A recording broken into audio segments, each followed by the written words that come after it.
강도원의 향긋한 것 먹는 성경 시리즈 요한복음을 시작하겠습니다. 요한복음은 누구나 읽고 이해할 수 있는 쉬운 책이라고 합니다. 반면 학자들은 그 심오함을 이해하기 어렵다고 합니다. 초신자도 쉽게 접근할 수 있도록 해주고 학자들에게도 심오함을 주는 책 요한복음입니다. 같이 보도록 하겠습니다. 반복 단어를 통해서 이 사복음서의 특징들을 한번 살펴보죠. 마가복음은 곧 즉시 믿음의 순종을 요구하는 책입니다. 누가복음은 성령이 이끄시는 책이고 마태복음은 이루려가 많이 나오는 성취의 책입니다. 이 부분에 대해서는 이제 제가 이미 올려놓은 다른 공간복음서들 동영상을 보시면 도움이 될 것 같습니다. 그러면 요한복음은요, 표적이라는 단어가 다른 책에 비해서 월등히 많이 나옵니다. 사실 요한은 다른 복음서에 비해서 기적이 적습니다. 많이 소개하지 않습니다. 본문에서 7개, 부록에서 1개, 총 8개인데 이 중에 본문에 있는 7개의 기적을 표적이라고 말합니다. 기적이 아니라 기적이 가리키는 의미를 말하고자 하는 겁니다. 공간복음은 사건을 중심으로 예수님의 이야기를 풀어가는 데 비해서 요한복음은 예수님의 탄생이나 세례나 시험에 관한 기사는 없고 또 변화산의 기세나 최후의 만찬이나 겟세마네 동산의 기사도 없고 비유들도 없습니다. 대신 예수님께서 친히 자신을 설명하십니다. 하나님 하신 일과 능력보다는 하나님 자신이, 예수님 자신이 누구신지를 묘사하는 데 초점을 맞추고 있습니다. 요한복음의 목적은 20장 31절에 나와 있습니다. 요한복음 요절 키버스라고 이야기하죠. 같이 읽으실까요? 오직 이것을 기록함은 너희로 예수께서 하나님의 아들 그리스도이심을 믿게 하려 하며 또 너희로 믿고 그 이름을 힘입어 생명을 얻게 하려 함이니라. 생명을 얻게, 영원한 생명을 얻게 하기 위함입니다. 즉 구원을 주시기 위함이라는 겁니다. 요한복음이 쓰여졌을 때 이미 마태, 마가, 누가복음은 읽혀지고 있었을 것입니다. 세 권이나 되는 복음서를 읽고도 구원의 확신이 없다면 그분이 보여주신 크고 작은 기적을 통해서 놀라고 감탄하는데 머물러 있다는 반증입니다. 그래서 요한복음은 다시 한번 예수님의 근본부터 알아보자. 그냥 능력 있는 분, 힘 있는 분, 우리를 위해 돌아가신 분, 거기에서 그쳐서는 안 된다. 그분의 나라, 하나님 나라를 보자. 우리가 가야 할 나라. 하나님 나라를 통하는 유일한 길은 예수께서 하나님 아들 그리스도이심을 믿는 것임을 이렇게 논리적으로 설명하고 있는 것입니다.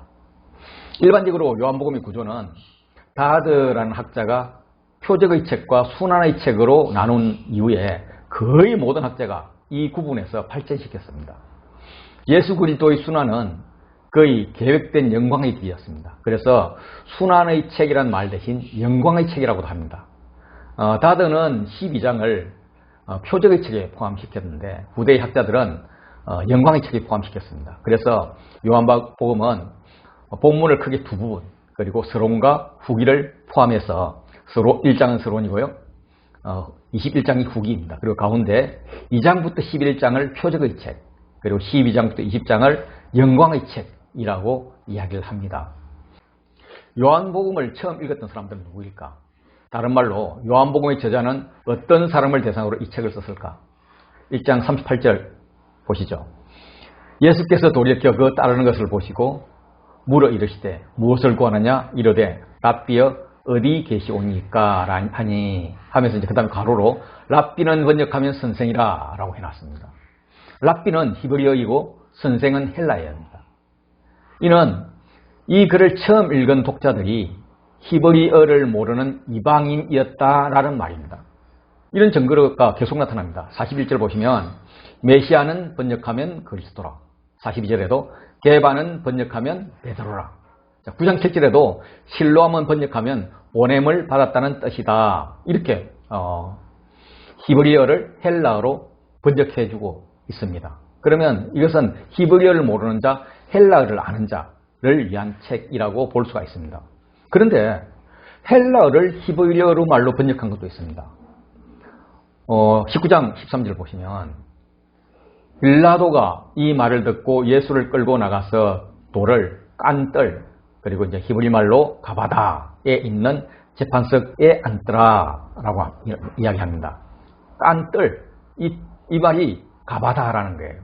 다시 말해서 헬라어는 를 모르고 히브리 말을 아는 사람을 위해서도 쓰여졌다는 거죠. 그러면 원독자는 히브리어를 아는 유대인이 되는 거예요. 19장 17절에도 보세요. 십자가를 지시고 해골로 가잖아요. 해골 다음에 히브리 말로 골고다라고 붙여 있고요.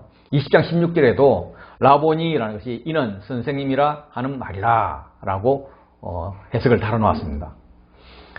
다시 말해서 이 요한복음은 이방인을 위해 해석도 달아놓았고 어떤 글은 유대인을 위해 해석을 달고 있다는 겁니다. 그러면 원독자는 유대인 플러스 이방인이 섞여 있다고 볼 수가 있습니다. 따라서 모든 사람이 문화가 달라도 직관적으로 이해할 수 있는 상징어들을 많이 사용합니다. 예를 들면 빛, 암흑, 이건 누구나 뭐 느낌이 오잖아요. 물, 목마르다, 떡, 배고프다, 먹어야 되겠다. 목자, 양을 친다. 이런 용어들을 사용을 하고 있습니다. 유대신학에서 하나님은 말씀과 지혜를 실체화, 인격화했습니다. 말씀은 남성명사이고요. 지혜는 여성명사입니다. 그래서 말씀은 하나님의 아들이고 지혜는 하나님의 딸이라는 것입니다. 그래서 하나님의 말씀이신 예수님은 하나님의 아들이라는 개념으로 정착한 것입니다. 헬라인의 세계관은 위 세계와 아래 세계가 있는 이원론이었습니다. 위 세계를 이데아라고 하는데 이데아라는 것은 플라톤 철학에서 시공을 초월한 비물질적 절대적인 영혼의 실제입니다. 그러니까 가장 좋은 거라고 생각하면 돼요. 객관적이고 불변하는 사물의 본질, 순수한 이성으로 인식할 수 있다고 생각했습니다.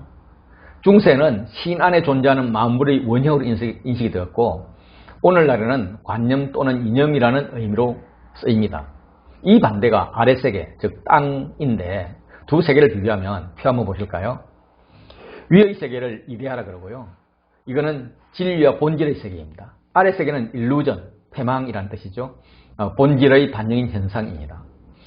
이데아는 빛의 세계이며 진품이라면 아래 세계는 그림자이며 모조품입니다. 위의 세계는 영혼의 세계, 영원의 세계라면 아래 세계는 가짜 세계, 암의 세계, 물질의 세계, 시간의 세계입니다. 그래서 위의 세계는 변화가 없는 세계인데 아래 세계는 변화가 있습니다. 시시때때로 변합니다.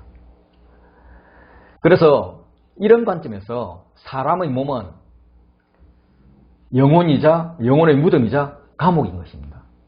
왜냐하면 영혼은 위의 세계를 표하고 몸은 아래 세계를 표하기 때문입니다. 그래서 몸에서 해방이 되어서 위로 가는 것이 구원이란 개념이었습니다. 영은 선하고 육은 악하다 하는 개념도 여기서 나왔습니다. 그러니까 육체를 입고 오셨다는 신 예수는 그들의 사고에는 너무 이상했습니다. 정말 그분이 육체를 입고 온 신이라면 그것은 신 중에서도 아주 저급한 신, 하급신이라고 생각을 했어요. 그래서 기독교인들 중에 일부는 예수님이 그럴 리 없지 라고 생각해서 가현설이라는 것을 주장했습니다. 육신으로 오신 것처럼 보일 뿐이지 실제는 육을 입은 것이 아니라 그렇게 보이게 했을 뿐이다, 가짜다, 실제는 영이다 라고 주장을 하는 그런 이단이 됩니다. 영재주의를 비롯해서 이방인들에게 구원은 땅에서 하늘로 올라가는 것입니다. 하늘도 여러 개층이 있었어요. 각 종파마다. 어떤 종파는 3개, 어떤 종파는 7개층, 어떤 종파는 많이 365개층이 있다고 생각했습니다. 그리고 이 층계를 한 단계 올라가기 위해서 특별한 지식이나 영적 체험이 필요하다고 생각을 했습니다. 이 특별한 지식이 헬라 철학의 개념에서는 로고스에서 파생된 것입니다. 로고스의 본뜻은 말, 논리, 이성 이런 거지만 철학용으로는 만물을 지배하고 구성하고 하는 그런 질서이자 원리라는 의미입니다. 철학자들은 로고스가 신과 우주를 매개하고 창조를 수행하고 인간 정신이 신의 존재를 믿고 신의 뜻을 따르게 하는 역할을 한다고 했습니다. 원래 또 이런 철학자들이 만드는 논리를 이단들은 막 뒤죽박죽해서 자기들 편한 교리로 만들지 않습니까? 그래서 로고스 같은 특별한 지식, 그들 말로 이제 그노시스 혹은 에피그노시스, 요즘 이제 영어로 합치면은 그노시스는 knowledge, 에피그노시스는 에크날리지인데 이런 특별한 깨우침을 통해서 충만해지면 한 단계 영적 상위 세계로 갈 수 있다고 가르쳤습니다. 이 특별한 지식은 뭐 핏불임이라든지 뭐 이런 제2활동을 통해서 황홀경을 이렇게 체험하면서 이제 얻는 것인데, 이제 이를 얻기 위해서 종교 지도자들이 도움을 준다고 하면서 돈을 요구하는 거죠. 이게 이제 전형적인 이단들의 술수입니다. 그런데 요한은 그런 충만이니 특별한 지식이 아니라 로고스이다. 말씀이신 예수님을 통해 하나님의 나라 백성이 될 수 있다라고 설명을 합니다. 자, 예수님은 원래 하늘 위에 계신 분이었습니다. 그는 진리의 본질이요 빛이요 영원불변이신 하나님 자신이었습니다. 그분이 아래 세계로 내려오신 것입니다. 다시 말해서 하늘 길을 여신 거죠. 그리고 다시 하늘로 올라가셨습니다. 부활 승천을 통해서 하늘로 가는 길을 확실히 열어놓으신 겁니다. 요한복음 1장 51절에서 이제 하나님의 사자들이 인자 위에 오르락내리락 하는 것을 보리라라고 이제 말씀을 하셨는데, 이 야곱의 꿈에 나타난 사닥다리가 자신임을 말씀합니다. 자신이 길이라는 거죠. 뿐만 아니라 성령을 하늘에서 보내주십니다. 하늘길이 열려있음을 또 보여주시는 거죠. 그리고 예수님이 다시 오시면 믿는 자는 모두 하늘로 데려가실 것이니까 예수 그리스도를 믿음이 곧 영원한 생명길을 얻는 것이라고 알려주시는 겁니다. 요한복음의 구조를 보면 시작과 끝이 하늘과 땅의 이야기입니다. 표 한번 보세요. 1장 1절부터 18절은 하늘에서 땅으로 오신 예수님을 말씀하고 있습니다. 그리고 끝에 보시면 18장 1절부터 20장 31절은 예수님의 이제 죽음과 부활과 성천이죠. 땅에서 하늘로 올라간 겁니다. 하늘에서 땅으로 오신 이야기로 시작해서 땅에서 하늘로 올라가신 이야기로 끝이 납니다. 이거는 이방인들에게 복음을 그들에게 익숙한 위의 세계와 아래 세계의 개념, 또 말씀은 로고스라는 개념으로 설명을 하고 있는 것입니다. 유대인들에게도 설명을 합니다. 그 설명을 한 구절은 표에서 예수님과 제자들 안쪽에 C와 C-에 포함되어 있습니다. 홀례, 성전, 율법, 야곱의 우물 같은 네 제도하고 안식일, 유월절, 초막절, 수전절 네 절기들이 나오는데, 이 구약의 절기나 제조들은 능력이 없다는 것입니다. 예를 들면 가나 혼인잔치에서 포도주가 떨어졌습니다. 잔치는 종말론적 구원을 받은 사람들이 천국 잔치를 의미하기 때문에 풍요로움, 배부름, 기쁨, 사랑이 있어야 됩니다. 그런데 음식 중에 가장 중요한 포도주가 떨어졌으니 잔치가 중단될 위기입니다. 그런데 정결례 때 사용하는 물 항아리가 자그마치 6개나 있는데, 또 연회장도 있는데 잔치를 이어가는데 아무 역할도 할 수 없었습니다. 예수님의 조치가 들어갔을 때 잔치는 더 풍요로워졌습니다. 구약의 예언은 성취되어야 되는데 율법으로는 안 된다. 예수님만이 가능하다.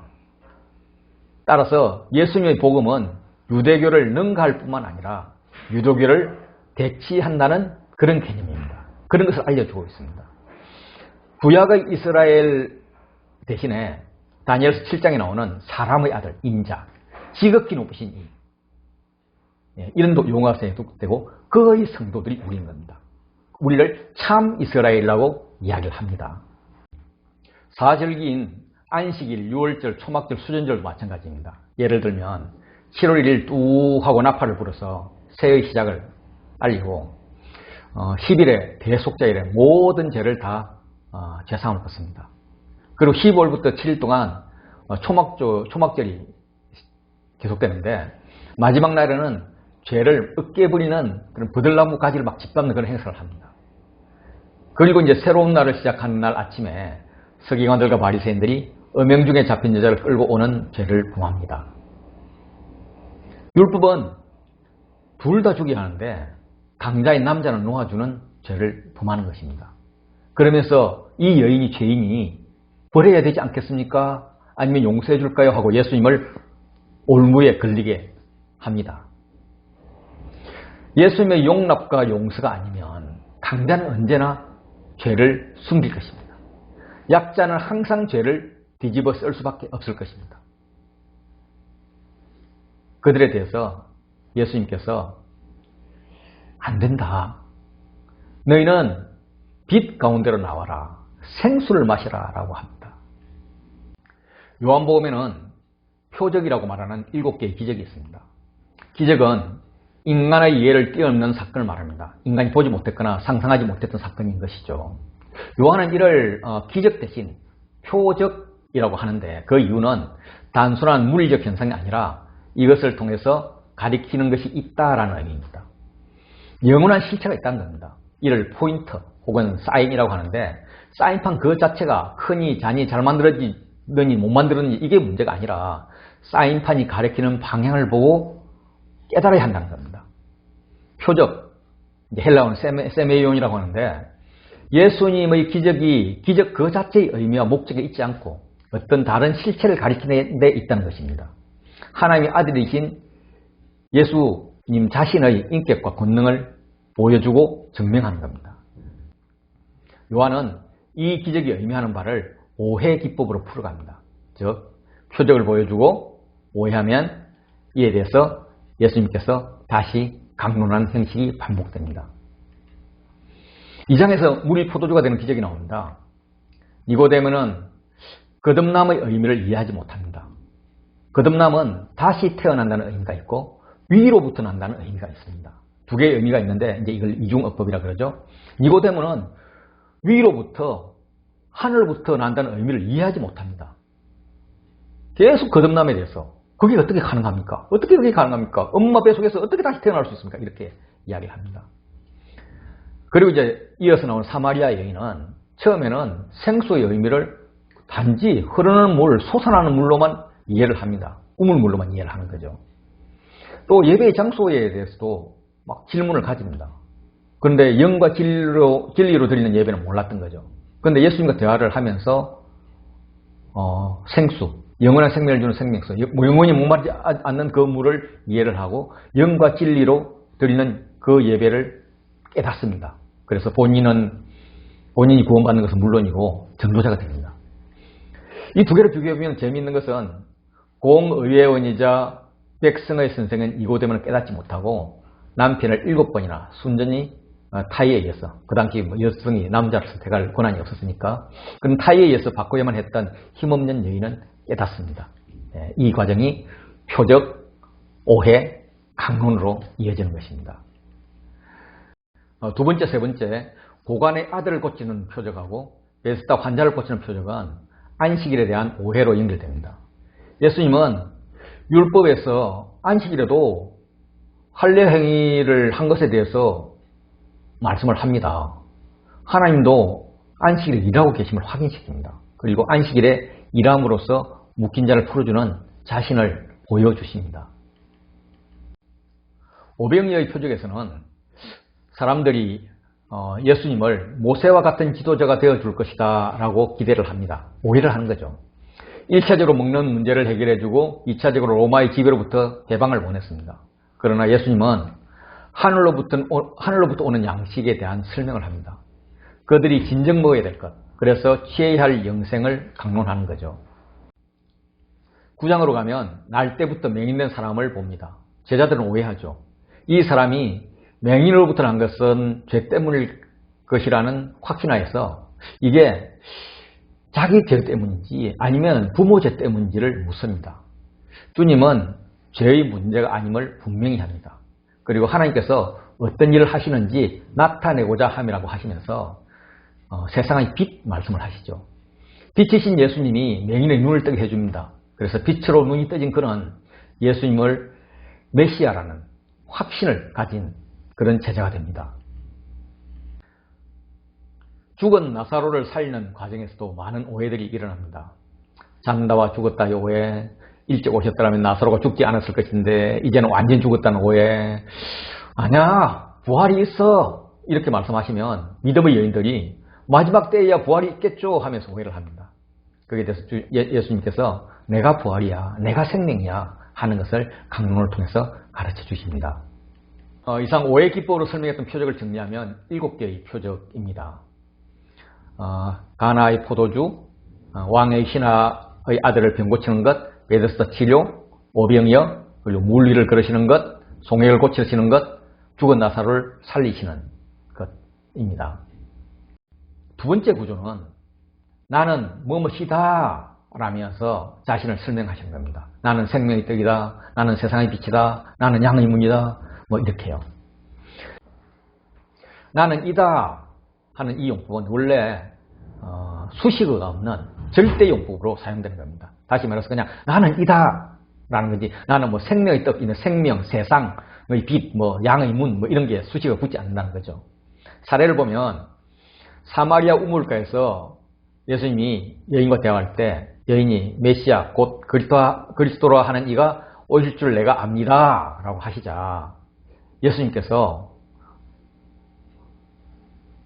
내게 말하는 내가 그라 하시는 겁니다.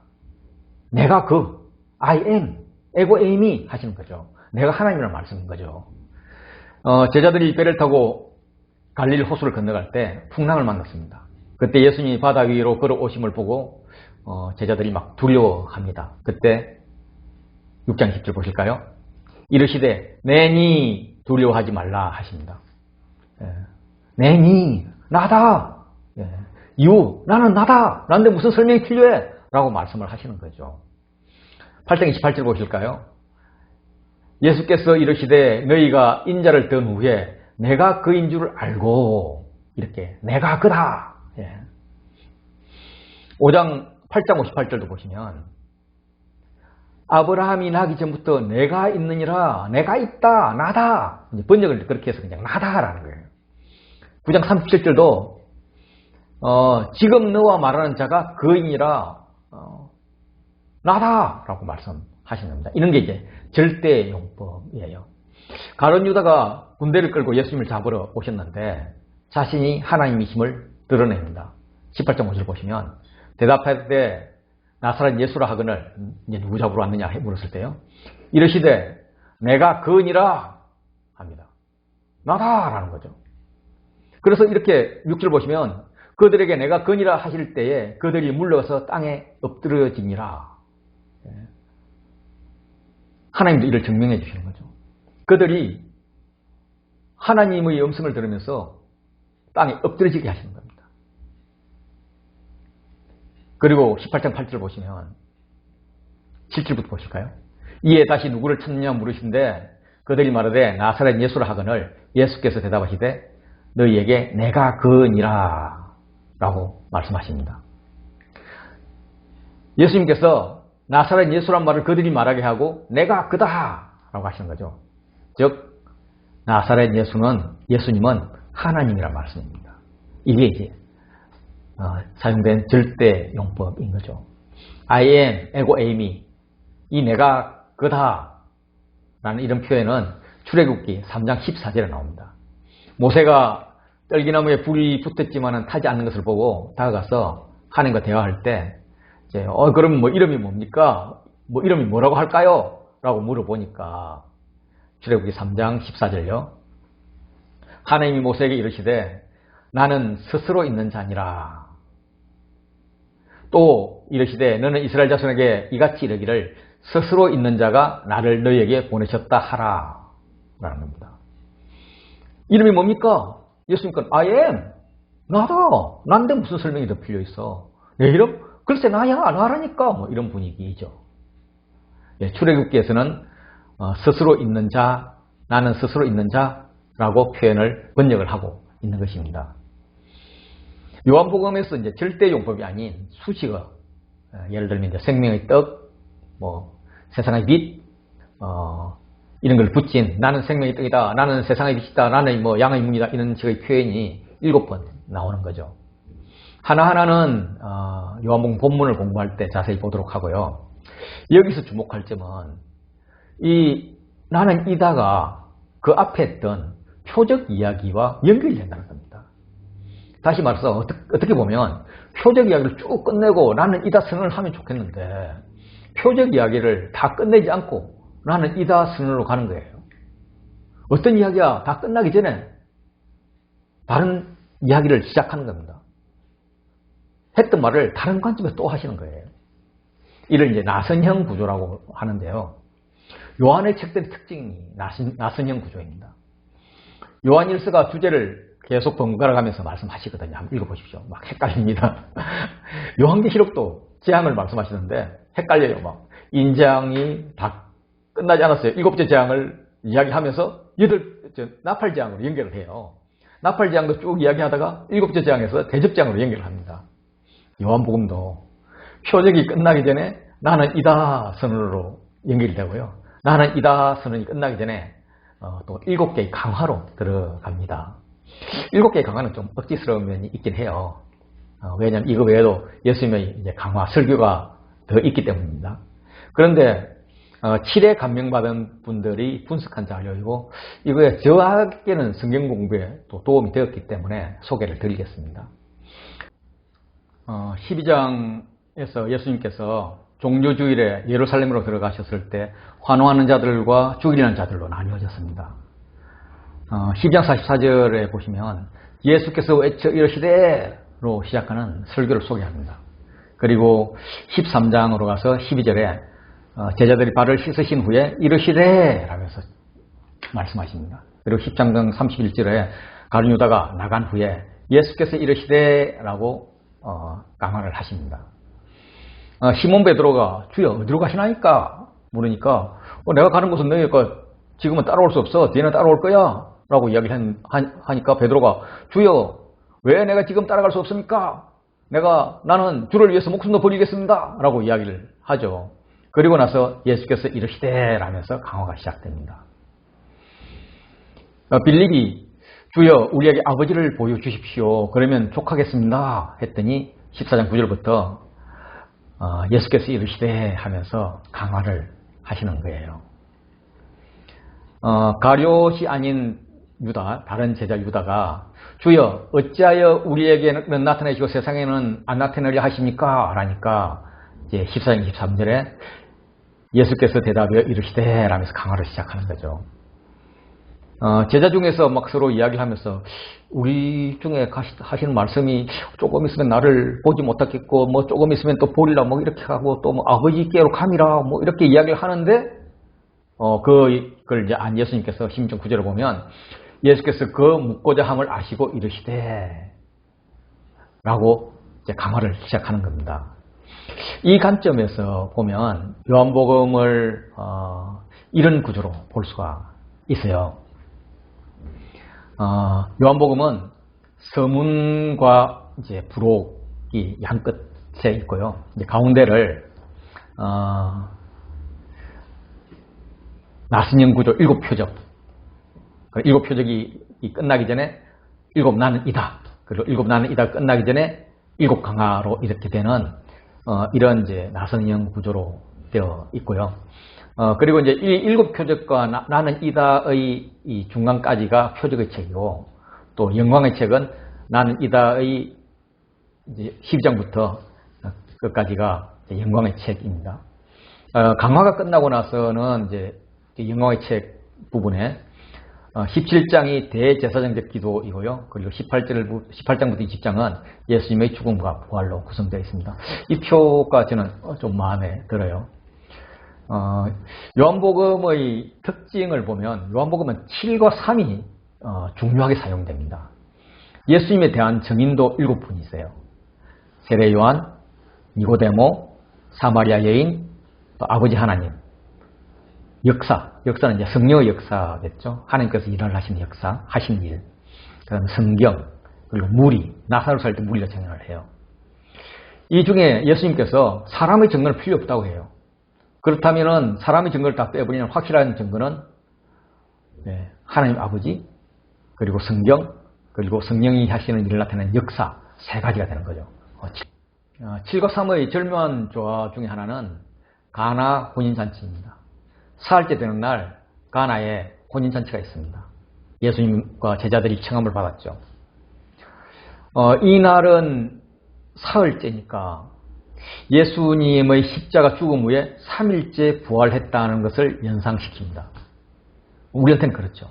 유대인들 전통에서는 창세기에서 좋았더라 라고 천지창조를 하시면서 이제 계속 말씀을 하시는데 이걸 첫날에 좋았더라고요. 둘째 날에 좋았더라 안 하세요. 그리고 셋째 날에 2번 말씀하세요. 그래서 이 좋았더라 한를 두 번 한 셋째 날을 생각나게 하는 거예요. 그래서 유대인들은 이 3일째를 더블 축복이 더해지는 날로 인식을 해서 결혼식은 3일째인 화요일에 많이 하고 있습니다. 당시 이제 결혼잔치는 일주일 동안 계속되었는데 사흘째 되던 날은 이제 요한이 정한 날로부터 세어보면 요한이 정한 날을 일로 본다면 1장 29절에 이튿날 요한이 예수께서 자기의 나오심을 보고 이르되 이게 둘째 날입니다. 그리고 35절에 또 이튿날 셋째 날이죠. 요한이 자기 제자 중 두 사람과 함께 섰다가 그리고 1장 43절에 이튿날 예수께서 갈릴리로 나가려 하시다가 하면서 이제 빌립을 만나는 이야기입니다. 그래서 이 빌립을 만나는 게 4일째인 거죠. 4일째에서 2장으로 넘어가서 사흘째 되던 날 혼인잔치 이야기를 합니다. 그러면 4일 이후에 다시 한번 더 세워볼까요? 세례 요한은 예수를 증언한 날이 1일, 예수께서 나오심을 보고 보신 날이 2일, 그리고 제자 중 두 사람과 함께 있었던 날이 3일, 그리고 빌립을 만난 날이 4일이면은 그날로부터 5, 6, 7 그래서 이 7일째가 가나의 혼인잔치가 있는 겁니다. 그러면 이렇게 본다 그러면 천지창조는 이 가나 혼인잔치는 천지창조 7일째 안식일을 연상시킵니다. 그런데 잔치 중에 포도주가 떨어졌다고 하는 거예요. 안식이 없어져 버린 거예요. 이 잔치집의 위기를 누가 구할 것인가? 예수님이 구하십니다. 요한복음을 성막 예배를 생각하면서 구성했다는 견해가 있습니다. 저도 보고 상당히 일리가 있네 라고 생각을 했습니다.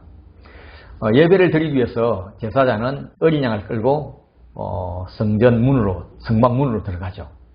그리고 번제단에 어린 양을 태워드립니다. 그래서 1장 29절에 예수님을 어린 양으로 표현하고 있습니다. 번제단을 지나면 이제 물두멍이 나오잖아요. 그래서 요한복음도 이제 물 이야기를 2장부터 시작을 합니다. 요한복음에서 물은 곧 성령이고 이거는 구원입니다. 2장에서 가나 혼인잔치에 항아리에 물을 붓습니다. 그 물이 포도주가 되죠. 3장에서 니고데모에게 말씀하십니다. 구원의 조건으로 거듭남, 위로부터 남을 물과 성령으로 나야 된다고 표현하고 있습니다. 3장 5절 보실까요? 예수께서 대답하시되 진실로 진실로 내게 이르노니 사람이 물과 성령으로 나지 아니하면 하나님의 나라에 들어갈 수 없느니라 라고 이야기를 합니다. 4장으로 가면 예수님께서 사마리아 여인과 말씀하시죠. 우물가에서요. 물가에서. 4장 14절 보시면 내가 주는 물을 마시는 자는 영원히 목마르지 아니하리니 내가 주는 물은 그 속에서 영생하도록 솟아나는 샘물이 되리라. 이렇게 우물가의 물이 물과 영생 이렇게 연결되는 겁니다. 5장은 베스다 연못에서 일어난 빈자를 고친 이야기입니다. 물과 관련됐습니다.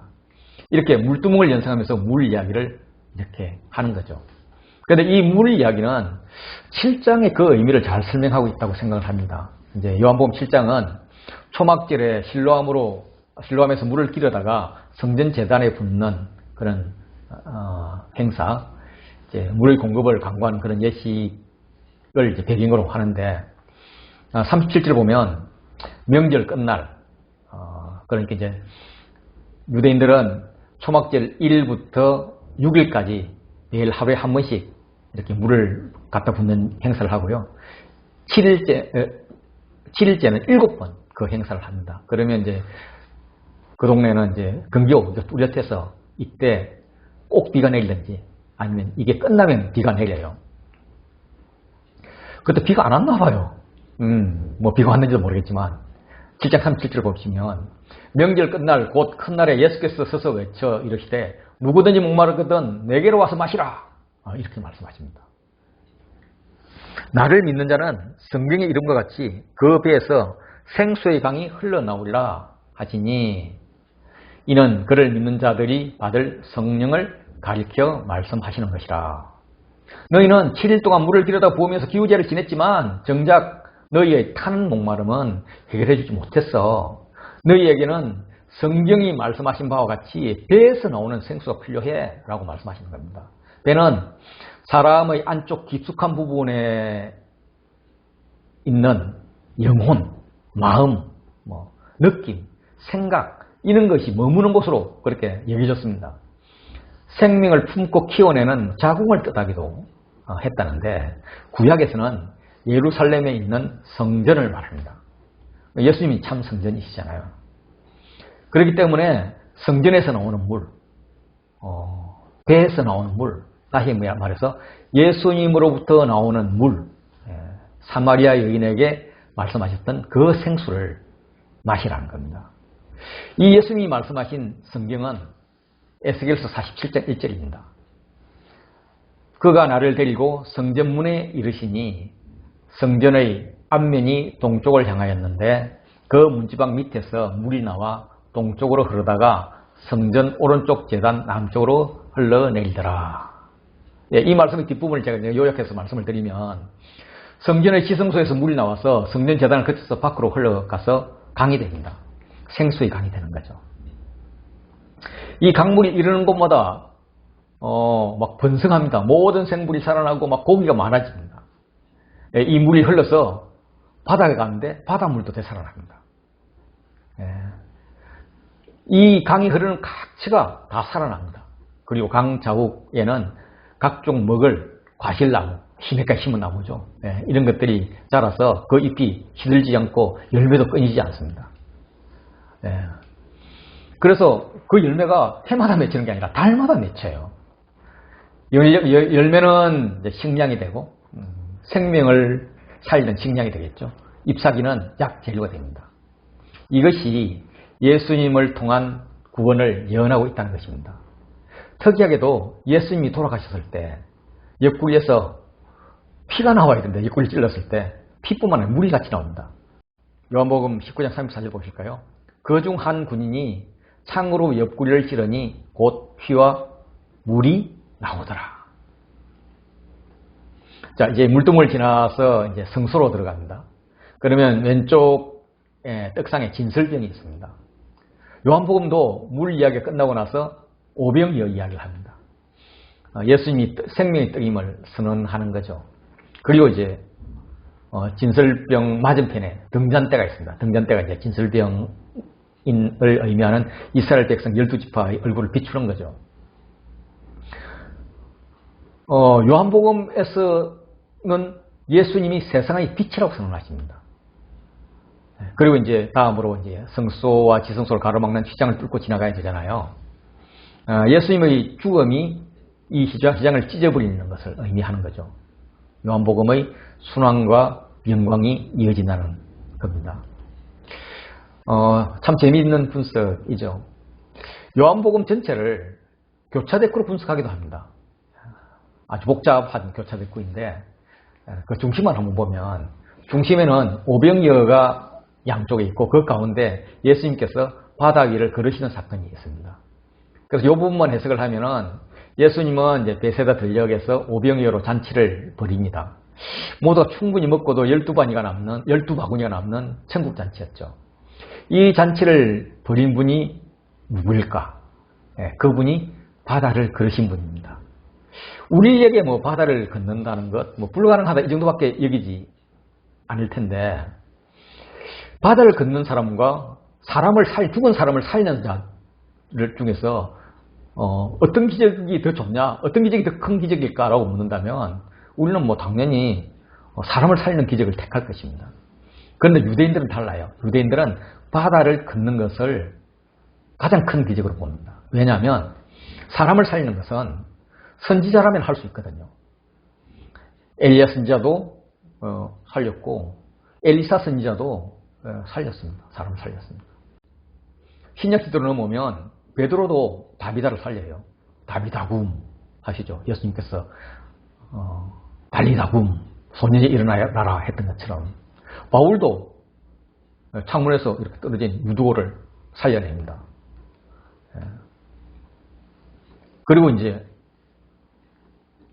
이 바다를 걷는 그 장면에서 예수님께서 내니 하면서 두려워하지 말라고 말씀하십니다. 내니, I am, 에고 에이미, 나는 스스로 있는 자야, 하나님이야, 이런 말씀이죠. 이제 그 다음 이제 떡에 대한 논쟁이 벌어졌을 때 6장 35절을 하고 48절에서 나는 생명의 떡이다 라고 말씀하세요. 자신이 확실히 하나님이심을 선포합니다. 이 구조에 의하면 예수님은 우리에게 천국 잔치를 베푸실 하나님이란 그런 의미입니다. 예수님이 십자가에 돌아가시기 전에 어머니 마리아와 요한에게 아들과 어머니 관계를 만들어주시는 장면이 나옵니다. 19장 25절, 26절 보실까요? 예수께서 자기의 어머니와 사랑하는 제자가 곁에 있는 것을 보시고 자기 어머니에게 말씀하시되 여자여 보소서 아들이니이다 하고 또 그 제자에게 이르시되 보라 내 어머니라 하신대 그때부터 그 제자가 자기 집에 모시니라. 이걸 예수님의 효도로 볼 것인가 아니면 다른 어떤 신학적 상징으로 볼 것인가 여기에 대해서는 견해가 각각 있습니다. 예수님은 하나님이시지만 인간으로 돌아가실 때까지 아들의 도리를 다 했다라는 해석이 이제 효도로 보는 해석이죠. 그런데 이제 많은 분들은 신학적 상징으로 봅니다. 예수님을 끝까지 따랐던 제자, 그 제자의 모범인 남자 대표 요한, 또 요한은 상당 묵상자이잖아요. 또 여자 대표인 마리아, 어머니 마리아죠. 마리아도 묵상자이죠. 이 두 분을 남자 대표, 여자 대표를 이렇게 한 가족, 한 공동체로 묶어주는 겁니다. 이들이 제자 공동체, 제자 가족, 즉 교회를 이룰 것을 명령하시는 겁니다. 예수님은 돌아가시면서까지 교회 공동체를 세워주십니다. 마지막으로 요한복음의 부록을 소개하겠습니다. 부록에도 3이 강조됩니다. 부활하신 예수님께서 디베라 호수에서 제자들을 찾아오셨습니다. 이것이 부활 후 세 번째로 제자들이 나타나신 것이라고 이야기를 합니다.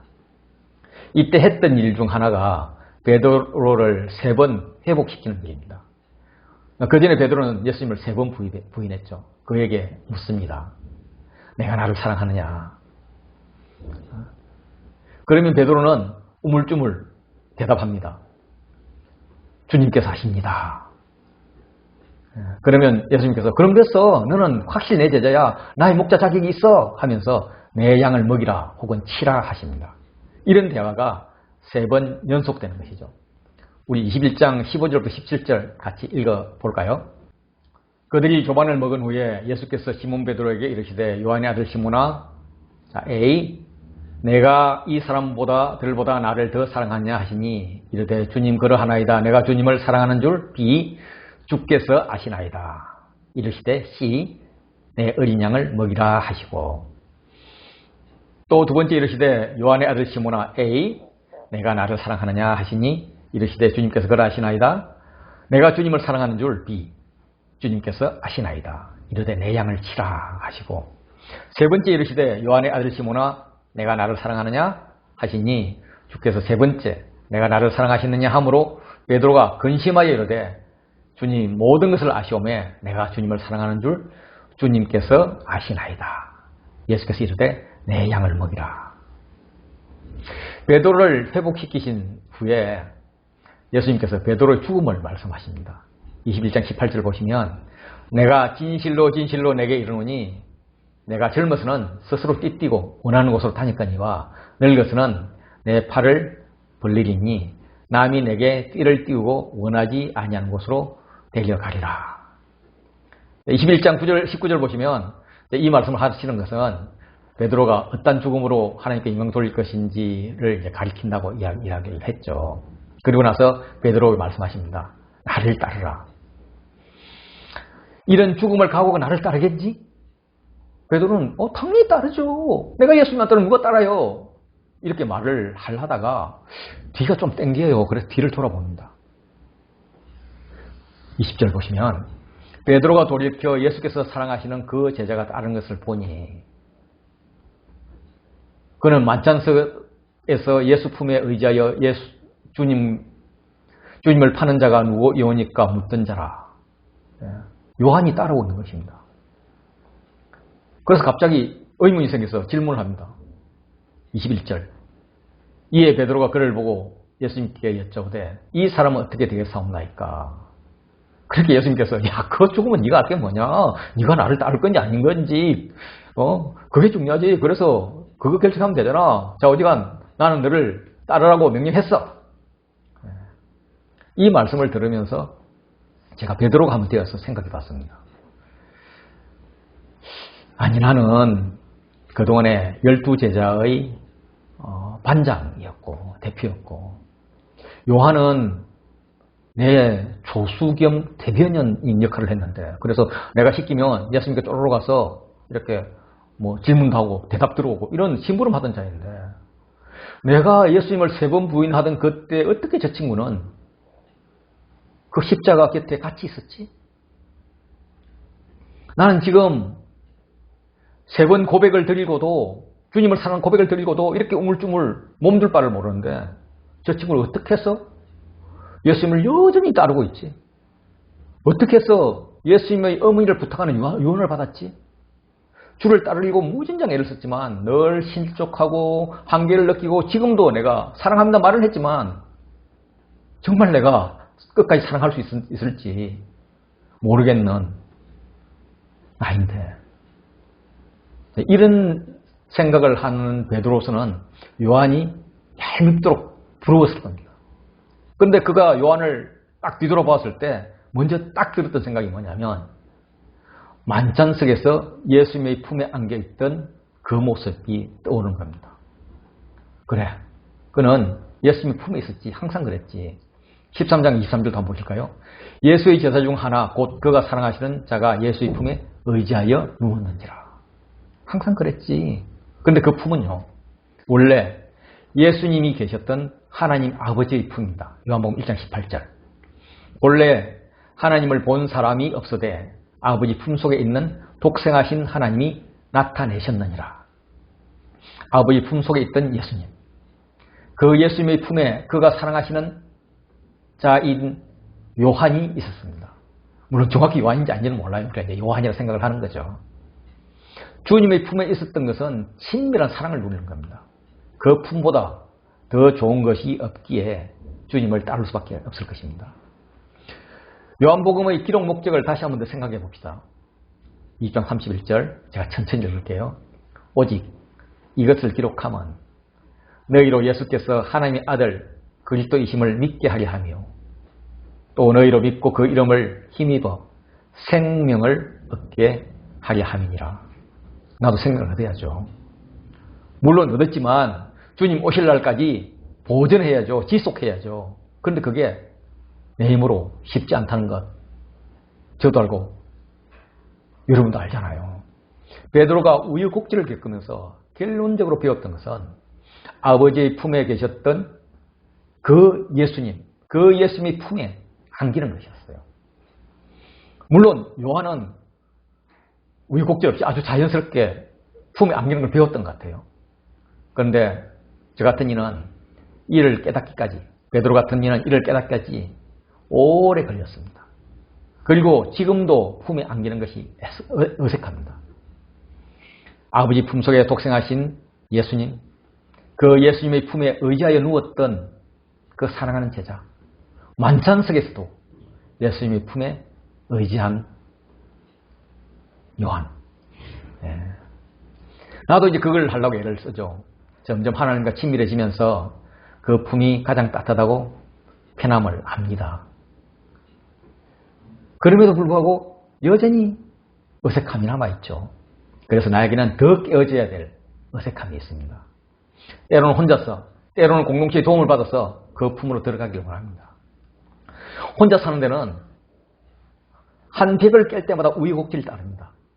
그렇지만 공동체 내에서는 그 공동체가 성령 충만한 공동체라면, 하나님과 친밀한 공동체라면, 예수님께서 마리아와 요한을 통해 맺어준 그 아름다운 교회 공동체라면, 그 분위기에 있기만 하면, 거부만 안 하면 자연스럽게 품으로 들어가게 되는 겁니다. 이게 공동체의 힘입니다. 세상은 세상 쪽으로 나갈 겁니다. 예수 그리스도의 복음과는 반대쪽으로 갈 것입니다. 예수 그리스도의 복음으로 살아가려면 세상의 반대와 고난과 손해가 많이 있을 수밖에 없습니다. 그렇지만 복음을 향해 가면 오병이어의 평안과 배부름이 있습니다. 그래서 우리는 전쟁해야 됩니다. 내가 싸워야 할 전쟁은 뭔가? 싸울 것인가 포기할 것인가? 나의 소유는 포기할 수 있습니다. 적극적으로 포기해도 됩니다. 그렇지만 나의 존재, 제자로서의 존재는 싸워야죠. 싸워서 쟁취해야죠. 존재를 보존해야죠. 이게 혼자서는 어렵다는 거예요. 그래서 공동체가 필요합니다. 성령 충만한 공동체가 필요한 거죠. 어떤 면에서는 나의 성령 충만보다 더 중요한 것이 내가 속한 성령 충만한 공동체입니다. 성령 충만한 공동체가 그리우십니까? 속하십시오. 그리고 나의 공동체를 성령 충만하게 만듭시다.